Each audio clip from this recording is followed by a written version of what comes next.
सियासी हालात के ऊपर कुछ तबसरा दरकार है, लेकिन इसके लिए आपको ये जानना होगा कि सियासी हालात के अंदर ख़राबी ऐसी क्या है कि प्रोग्राम का आगाज़ तबसरे से हो रहा है। हालात ये हैं कि दोनों जमातें, पाकिस्तान पीपल्स पार्टी और पाकिस्तान मुस्लिम लीग नून, जिनके कम्बिनेशन ने इस निज़ाम को सहारा दिया हुआ है, जो इस निज़ाम के दो पहिए हैं, उनकी आपस में शदीद लड़ाई शुरू हो गई है। हम बहुत तवील अरसे से देख रहे हैं कि पाकिस्तान पीपल्स पार्टी और नून लीग के दरमियान जो लड़ाई होती है वो कुछ अरसे के बाद थम जाती है, लेकिन आज़ाद जम्मू और कश्मीर के इंतखाबात के पहले सिलसिले के इख्तिताम के मौके पर जो लड़ाई हो रही है उसका ताल्लुक ना तो पुराने मामलात से है और ना ही वो हमें थमती हुई नज़र आ रही है, क्योंकि जो इल्ज़ामात की नौइयत है वो बड़ी संजीदा है।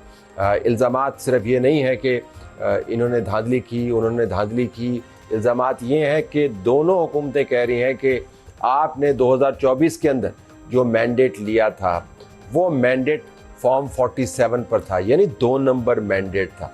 आज बिलावल भुट्टो जरदारी ने मीरपुर के इंतखाबात के इख्तिताम के बाद जो पीपल्स पार्टी की कारकर्दगी है उसके ऊपर रिफ्लेक्ट किया और जो बातें की वो इंतहाई सख्त हैं। कुछ मैं आपको साउंड्स की सूरत में सुनवाना चाहता हूँ, फिर मैं आपको बताऊँगा कि जो जुमले कहे गए हैं उसकी इम्प्लिकेशंस क्या हैं।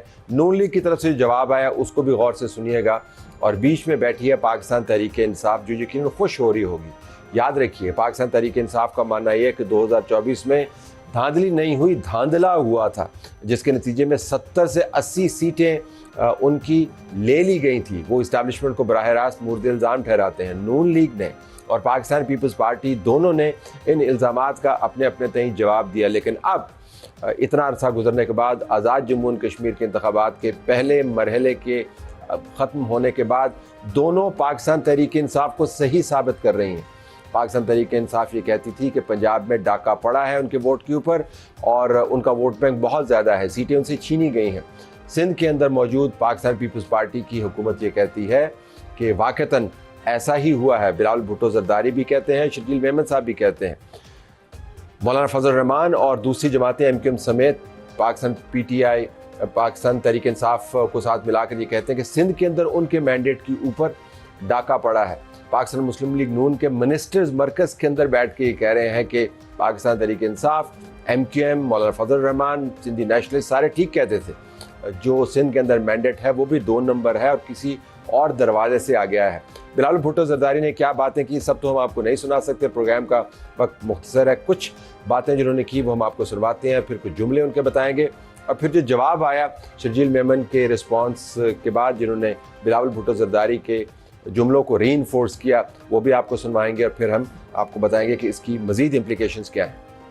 लग ऐसे रहा है कि रियासत का हर फैसला कौमी मफाद को तरजीह देने के बजाय नून लीग को मफाद को तरजीह दे रहे हैं, और अब हम खामोश होके ये तमाशा नहीं देख सकते। नून लीग के मफाद के नाम पे पाकिस्तान का क्या हशर हुआ? क्या अब समझते हो कि तमाम सियासी जमातें बेवकूफ है? हम कौमी मफाद में खामोश थे, पुरअमन रहते हैं, पुरअमन रहना चाहते हैं, वरना मैं भी सदर जरदारी का बेटा हूँ। मीर शाहनवाज भुट्टो और मीर मुर्तजा भुट्टो का भांजा हूँ। जो ये एहतजाज चलता आ रहा है कश्मीर, ये 100% मुमकिन था कि इसको पुरअमन तरीके से, एक जान खतरे में आने के बगैर पुरअमन तरीके से हल होता।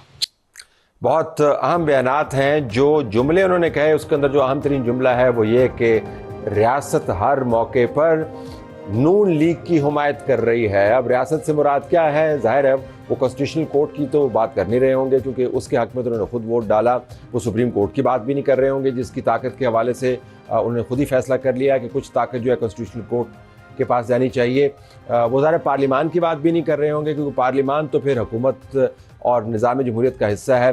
रियासत में अगर जजेस नहीं है, रियासत के अंदर अगर ब्यूरोक्रेसी नहीं है, तो रियासत के अंदर कौन रह जाता है जिसको वो पैगाम दे रहे हैं कि आप नून लीग की हुमायत कर रहे हैं? तो आप खुद समझ जाएं कि मुख्तसर हल्के को वो बता रहे हैं, इस्टेब्लिशमेंट को बता रहे हैं कि आप नून लीग की हुमायत करते हैं। ये हैरानी की बात है, क्योंकि गिलगित बल्तिस्तान के अंदर जो इंतखाबात हुए उसके अंदर नून लीग की तरफ से अंदर से हल्की फुल्की आवाज़ उठ रही थी कि पाकिस्तान पीपल्स पार्टी को सपोर्ट किया गया, पाकिस्तान पीपल्स पार्टी की तरफ झुकाव रखा गया और उनको कंपनसेट किया गया। आपको याद होगा कि जब कराची में मेयर के इंतखाबात हुए थे तो उस वक्त भी ये कहा जा रहा था कि मेयर के इंतखाबात के अंदर जमात इस्लामी को साइडलाइन किया गया, इस्टेब्लिशमेंट ने खुद ही पाकिस्तान पीपल्स पार्टी को जगह दी। MQM का भी ये मानना है कि बहुत सारी जगहों पर हैदराबाद और मीरपुर खास समेत उनकी सीटों को खींचकर पीपल्स पार्टी के खाते में डाला गया। तो वो तमाम मामलात अब बिलावल भुट्टो जरदारी पलटा कर नून लीग की तरफ ला रहे हैं और कहते हैं कि रियासत और इस्टेब्लिशमेंट बुनियादी तौर पर नून लीग के साथ मिली हुई है और उनके हक में फैसले कर रही है। और भी कुछ उन्होंने जुमले कहे, उन्होंने कहा कि मैं सीटों पर डाका डालने वालों को नहीं छोड़ूंगा, और ये भी कहा कि ये आज़ाद कश्मीर है। ये बड़ा अहम जुमला, ये आज़ाद कश्मीर है, हम कभी इसको मकबूजा कश्मीर नहीं बनने देंगे। आप इस स्टेटमेंट की इम्प्लीकेशन का अंदाज़ा करें कि हमने ये भी वक्त देखना था कि पाकिस्तान के अंदर मेन स्ट्रीम जमातें आज़ाद कश्मीर को सियासी मामलात की वजह से मकबूजा कश्मीर के साथ मिलाकर बयान करेंगी। इसके अलावा धमकियाँ भी हैं, एहतजाज के हवाले से भी उन्होंने बातें की, लेकिन जो बयानात हैं वो बहुत तुंद तेज़ हैं। नून लीग की तरफ से कुछ जवाब भी आया, लेकिन साथ शर्जील मेमन साहब ने भी अपना हिस्सा डाला, जिसके जवाब में नून लीग के मिनिस्टर्स ने उनको रिस्पॉन्ड किया। वो भी सुनिएगा। वो भी सबको पता है कि जिस तरीके से इनको पूरे पंजाब और पूरे पाकिस्तान में बहुत बदतरीन शिकस्त नसीब हुई। फॉर्म 47 की पैदावार ये पार्टी जो है वो इस वक्त चाहते हैं कि हम कश्मीर में भी फॉर्म 47 की तरह जो है वो धांधली ज़दा हुकूमत में बैठे। हमें जो ये ताने देते हैं कभी फॉर्म 47 के, कभी किसी और दरवाजे के, हमने अगर ये बताना शुरू कर दिया कि सिंध में आप किन दरवाजों से दाखिल हुए हैं, सिंध में आप जो मल्टीपल गवर्नमेंट्स बना रहे हैं वो किन दरवाजों से गुजर के बना रहे हैं, तो आपके लिए मुश्किल खड़ी हो जाएगी। अवाम ने अगर आपको मुस्तरद कर दी है आज़ाद जम्मू कश्मीर में, तो इसमें हमारा कोई कसूर नहीं है। हमारा कोई कसूर नहीं है। सिंध में आप हुकूमत किन दरवाज़ों के ज़रिए आपने हासिल की, वो अगर हमने बता दिया तो आपके लिए मसले खड़े हो जाएंगे। पीपल्स पार्टी कह रही है कि आप 2 नंबर दरवाजे से आए हैं, नून लीग कह रही है नहीं जनाब आप 2 नंबर दरवाजे से आए हैं, और मामला जाता है 2024 के इंतखाबात के हवाले से। पाकिस्तान तहरीक इंसाफ को इससे फ़ायदा उठाना चाहिए, लेकिन पाकिस्तान तहरीक इंसाफ 5 अगस्त के रोज़ जलसा और एहतजाज करने के अंदर मसरूफ़ है, वरना इन दोनों जमातों ने मिलकर आज के रोज़ पाकिस्तान तहरीक इंसाफ का 2024 के इंतखाबात के हवाले से पब्लिकली जो स्टैंस था उसको पब्लिकली इंडोर्स कर दिया है।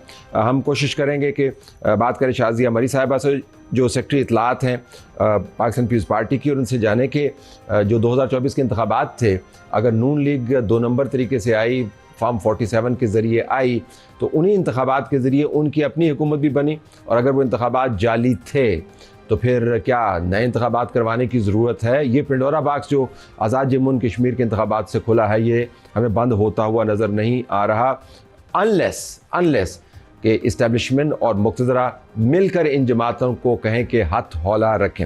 शाजिया मरी साहब ने हमें ज्वाइन कर लिया। शाजिया साहब अस्सलाम वालेकुम। वालेकुम अस्सलाम जालिद साहब। बहुत शुक्रिया। ये फरमाइएगा कि अब आपकी जमात की तरफ से तो वाज़ेह अंदाज से स्टांस आ गया कि पंजाब के अंदर नून लीग का मैंडेट नहीं है, और उन्होंने वही हरकत आपके इल्ज़ामात के मुताबिक आज़ाद जम्मू कश्मीर में की। तो आप वाक़तन क्या समझती हैं कि नून लीग ने फॉर्म 47 के ज़रिए पंजाब में हुकूमत बनाई और उनका मैंडेट जाली है? बहुत शुक्रिया तलत साहब।